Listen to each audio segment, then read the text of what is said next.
Getting to a higher bracket in Deadman Armageddon early is a massive advantage. You get worlds with just a few players on, you can do pretty much any strategy that you want without having to worry about PKs, and this is the fastest way to do it.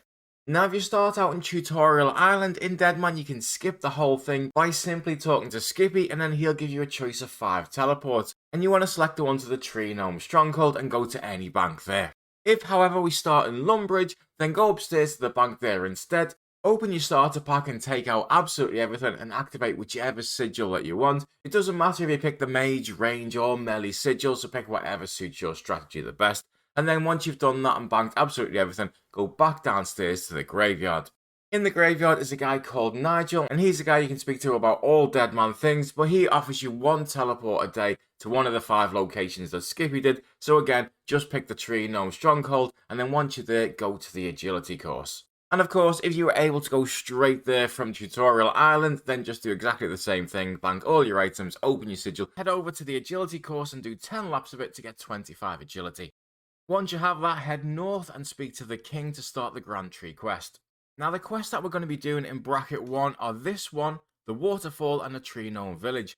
Plus, we need to get a rope and a ball of wool from the RD General Store. Plus, you also need to buy some runes for the Waterfall quest. So if you're not comfortable with this next part, do the Grand Tree and grab the items from the General Store. And then the other 2 quests, making a detour to a rune shop. And you can do that in any order that you want. However, doing the following is going to save you about 10 minutes and ensure that you have PvP protection for all of Monkey Madness. At the start of both the Grand Tree and the Waterfall quest, we start up here, but we have to run all the way down south and then back up later, and there's not really any better way to get there yet apart from walking, so it takes an absolute eternity. The way that I plan to do it instead is to start both quests up here, then when you go down south, you can do the next step of both of them at the same time without having to make multiple trips. So after you speak to the king and receive the translation book and the bark sample, head east and start the Waterfall quest. Go through the gate and board the raft, and you don't need a rope yet for this part, as you just try to swim to this rock here and it'll take you down the stream. Once it puts you here, go upstairs in this building just slightly to the west and grab yourself a book from the centre bookcase. Then make sure to read it and then you can home tally. From here, head west to Draenor and you can drop your book on the way as long as you've definitely read it. In the Draenor bank, take out your GP, a starter staff, a bronze axe, 5 tuner that you got from your starter pack, as well as 6 air runes. I've got a normal staff just for this guy because I can't get myself a starter staff, but other than that your inventory should be exactly the same as mine throughout this guide. Next, buy some jugs of wine from this market stall here, and this year they've said that shops are going to restock much faster than usual. Now I'm not sure exactly how they're going to go about it, but in Deadman All-Stars the shops instantly restocked as soon as you open them, so you can simply close the shop and open it again and it'll restock every time. So however they do it, try to get as many wines as you can from here, ideally a full inventory if you can, and then bank them. Whilst you're here, also buy a Chronicle from Diango and 6 teleport cards and head over to Betty's Magic Shop in Port Sarim. On the way, you can add the cards to the Chronicle and you now have a way to teleport just south of Varrock anytime that you need it. In Betty's Magic Shop, you can buy a Wizard's Hat for just a few GP, buy 300 Mind Runes, 300 Water Runes and 12 Earth Runes. Plus, if for any reason we don't get the 25 Air Runes that you normally get at the start of any game mode, then just buy 12 of those as well. From here, we're going to head to the southern dock and take a charter ship over to Moosa Point and head south to Hazelmere. We now need to do the next part of the Grand Tree quest and then one part of the Waterfall quest before we can then simply make it a lot easier by doing one quest at a time. Runelight will currently be showing the Waterfall quest up here, so to change it, all you do is you close it and then you search the list of quests for the Grand Tree, which is the next part that we're doing, and you click on it and it's going to pick up exactly where you left off. Just before you get to Hazelmere, there's going to be some jungle spiders that max hit you for 6, and since we only have 10 health, keep an eye on it and make sure to always keep it above 6. Go up the ladder and speak to Hazelmere and go through the chat options, and after you receive the message that shows up in your inventory, you can now head back down the ladder and out past the spiders over to the west. We now need to head over to the ladder near the centre of the Tree Gnome Village maze, cutting 6 logs on the way. This is going to be the next part of the Waterfall quest, so again you can change Runelight to show that quest. From this point on now, everything is much more simple like you'd usually do, but that detour has allowed us to do 2 of the longest parts in 2 of these quests, get food, runes, a wizard's hat, and to be able to get a chronicle to teleport with, so it's really worth doing in my opinion. Once you have your 6 logs and you've gone through the maze and you get to this ladder here, go down it and grab the key on the east side and then go west to get your pebble. Then head back up the ladder where you came from. We now want to do the whole of the Tree Gnome Village quest, So squeeze through the railings and talk to the king to start the quest. I'm going to put a link to all of these quests in the description, but they're all very simple and just using RuneLite's quest helper will take you through them all quite easily. Now there is a boss in this quest that max hits at 10, and whilst it can be safe spotted, it's very easy to get hit whilst getting him into the safe spot, especially because it's going to be extremely crowded. So I highly recommend killing a few low level things in the known battlefield just to get yourself a few HP levels, or simply just attacking the odd thing as you walk past it. Your starter staff has 500 casts and we probably only need about 100 of those for the quest, so don't worry about using any of your charges. Completing this quest will give you 114,000 attack XP and take it straight up to level 51. You'll also have a gnome amulet that gives you plus 13 in defensive stats to stab, crush and slash, and more importantly you now have access to the spirit trees and you can move around Gilnor a lot easier. So use the spirit tree and go to the Grand Tree and you can now speak to the king in the stronghold and complete the rest of the Grand Tree quest. Now during this quest, at the part where you have to go to the shipyard and Karamja, kill a monkey for some monkey bones, it's going to save you a little bit of time later on. Also, after you've completed this part in the shipyard and you need to get back to the Grand Tree, use your Chronicle to teleport back to the Champions Guild, and whilst you're in Varrock, go upstairs in the museum and speak to the Historian there to receive an XP lamp that will give you 10,000 XP in any skill over level 20. But don't use it yet, keep it for later, we might need it. And then go up to the Grand Exchange and use the Spirit Tree in the northeast corner. The boss for this quest is high level, but it's very easy to kill, it can be safe spotted and it's weak to magic. That quest is going to give you 184,000 attack XP, 79,000 agility and 21,000 magic, taking you to 60 attack and 48 agility. It also means that you can use the Spirit Tree here as well, so use it to the known battlefield and then go northeast to the RD General Store. Buy yourself a rope and a ball of wool, then go to the bank a little bit to the north. Bank everything and take out 5 pieces of food, your rope, plus 6 air, 6 water and 6 earth runes, plus your pebble and head over to the Waterfall. But if for any reason you couldn't get a full inventory of wines earlier, take your GP2 and make a detour to the pub in Sears Village and buy yourself a full inventory of stews. Now this has a chat option when you buy the food, so they never run out, they cost just 20 GP and they heal you for 11. You can now complete the rest of the Waterfall quest, but for the next part you have to drop your runes outside the grave where you used the pebble. And in Deadman, anyone else can see things and pick them up as soon as you drop them, so I usually go up the ladder and drop them up there where people can't see them, but if someone does steal them, I deliberately bought a spare set of runes just in case. Head back to the bank after you've done this part and grab the spare 6 air, water and earth runes that should be in there. The rest of the quest is simple from here, and completing it gives you 137,000 attack and strength XP, which will get you to level 64 attack and 53 strength. You're also going to get some mithril seeds and some diamonds that you can sell to any general store. Just make sure to keep one of the gold bars as we need it for the next quest, which is Monkey Madness. But first we're going to need to get 43 prayers so we can use protection prayers during it.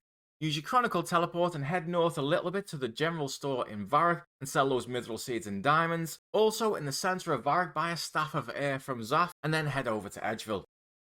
At this point we'll be running really low on PvP protection, but we can literally get to the next bracket as quickly as we want. We'll also be about 8 combat levels away from the next bracket and we get another hour of protection when we reach it. Use the bank in Edgeville and grab your air staff, water runes, mind runes, wizard's hat, plus a few pieces of food just in case, and you'll also have your XP lamp with you too. From this point you're going to want to use your air staff to kill dragons with water spells as that's what they're weak to, and you get a 50% extra damage and accuracy increase. We only need to use 11 dragon bones on average on the chaos altar to get that 43 prayer, but we get twice as many dragon bones as usual from drops, so I recommend killing 7 dragons for 14 bones just in case you get some really bad RNG.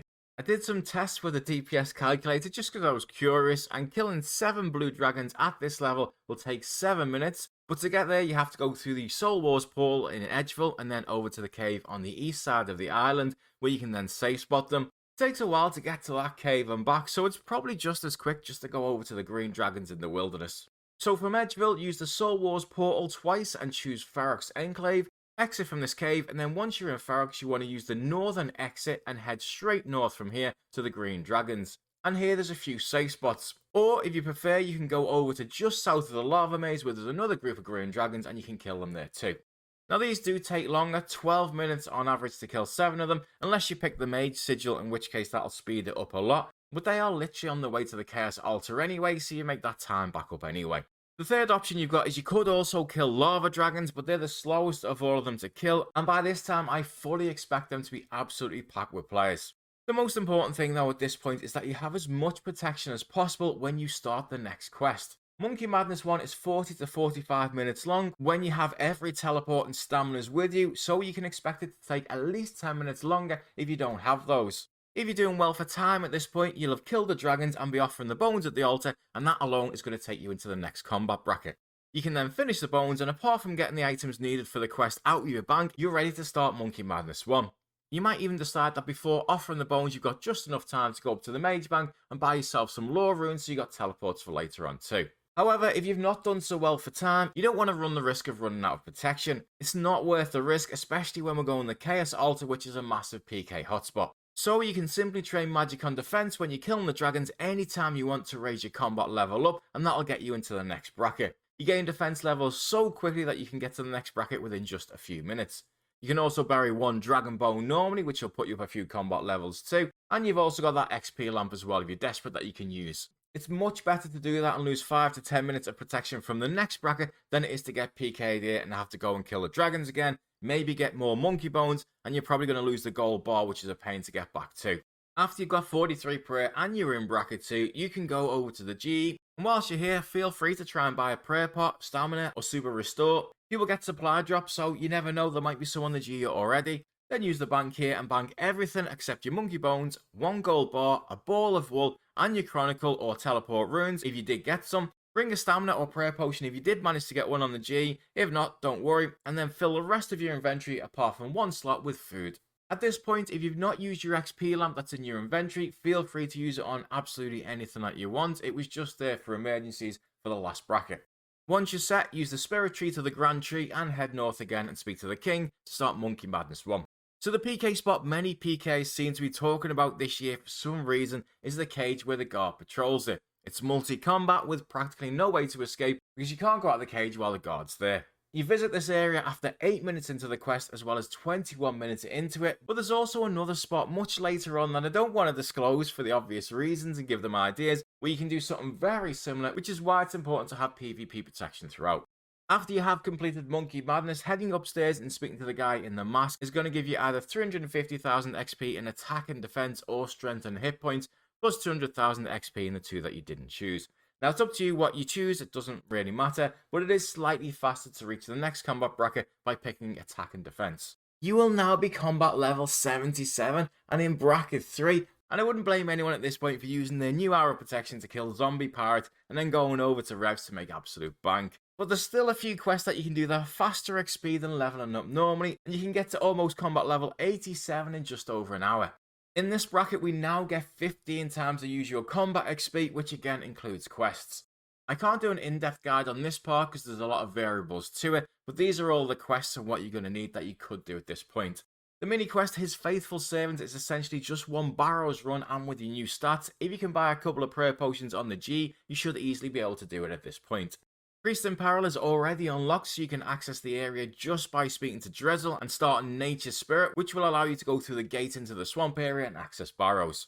Doing the mini quest will give you 300,000 prayer XP and take you up to level 62 or 63, depending on your RNG from earlier when you're at the Chaos Altar, and that is absolutely huge. And whilst you're down this way, you could also complete the Haunted Mine, but first you'd need to get yourself 35 crafting, which is the requirement for this. Now, if shops do restock very quickly, then you can simply buy 50 soda ash and 50 buckets of sand from any charter ship, then make and craft molten glass, and that's going to get you the level in about 5 minutes. So again, depending on how shops work, it could definitely be worth doing. That one gives you 330,000 strength XP, and the quest itself only takes 10 minutes.